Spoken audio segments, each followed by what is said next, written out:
9 number पे बढ़ते हैं। 9 नंबर हमसे क्या कह रहा है कि भाई determine the pH of the solution that result from the addition of 20 ml of 0.01 molar calcium hydroxide to 30 ml of 0.01 molar HCl।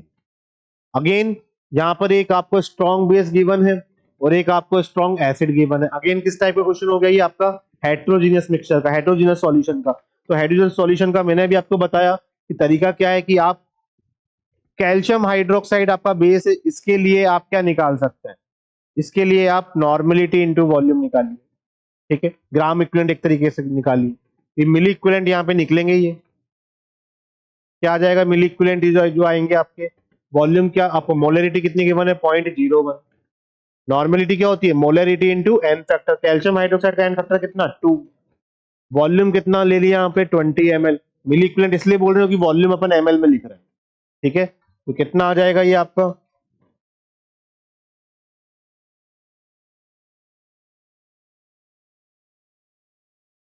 0.4।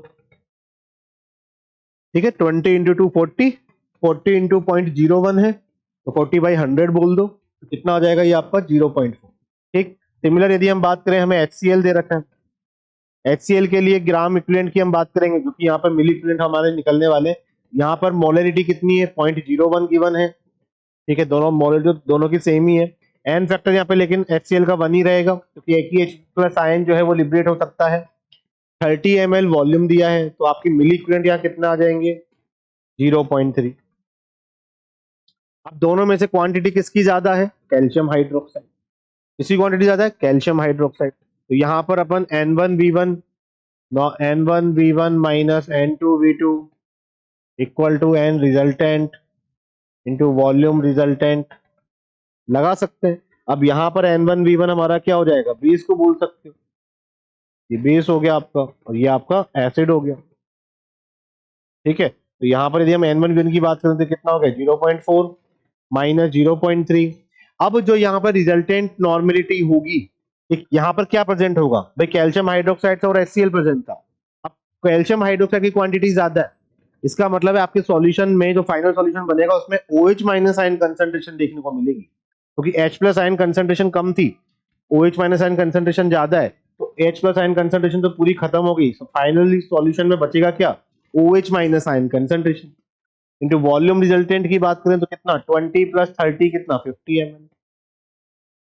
तो OH माइनस आयन कंसंट्रेशन कितनी हो गई है 0.4 माइनस 0.3 कितना हो गया 0.1 डिवाइड बाय 50 यानी 1/500। तो हमें तो क्या बताना है, पहले हमें तो पीएच बतानी है, तो हम पहले पीओएच तो निकाल ही सकते हैं। तो पीओएच कैसे निकाली जाएगी, POH equal to negative logarithm of OH minus ion concentration, तो नेगेटिव लॉगरिथम ऑफ 1/500 यानी log 500। अभी तो कैलकुलेशन है, आप कर सकते हैं log 5 + log 100 करके।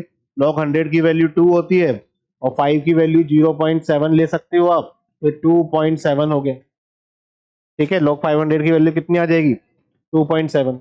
तो पीएच कितना आ जाएगा, पीएच होगा 14 माइनस पीओएच, तो पीएच की वैल्यू आ गई आपकी 14 माइनस 2.7 यानी कितना आ जाएगा ये आपका 11.30। तो ये आपका ऑप्शन नंबर ए।